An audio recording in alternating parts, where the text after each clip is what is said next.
I walk into the bathroom and then the switch turns on automatically. Alright, it turned on. Alright, so let's show you how the fan switch and the occupancy sensor works. You can program the setting in your Kasa app to say stay on when there's no motion for 5, 10, 15, 20 minutes. So the fan humidity turns on when there is, well, shower. So we're just going to turn this on. And we're just going to wait for the humidity to kick in and then the fan to turn on. Again, depends on your circulation here, but I did not turn on the fan, which is over here. We're just going to wait until this turns on. Now the fan will turn off automatically once it deems the humidity is at whatever level that you've set.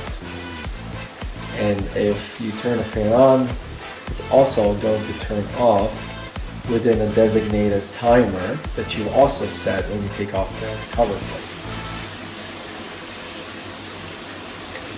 Alright, it turned on. Let's turn off the water. You guys can hear that? Yep, turn on automatically. I think it does like 35-40 seconds. And then we can just turn that off. And then the lights. Let's see here, we're just going to leave right now.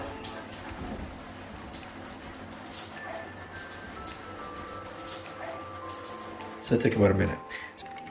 There you go. When this comes off, you have 3 dials. One is for humidity control. One is a timer for the fan to turn off automatically. So you got like 1, 2, 3, 4. And then the last one is the sensitivity factor of the fan. So tons of features.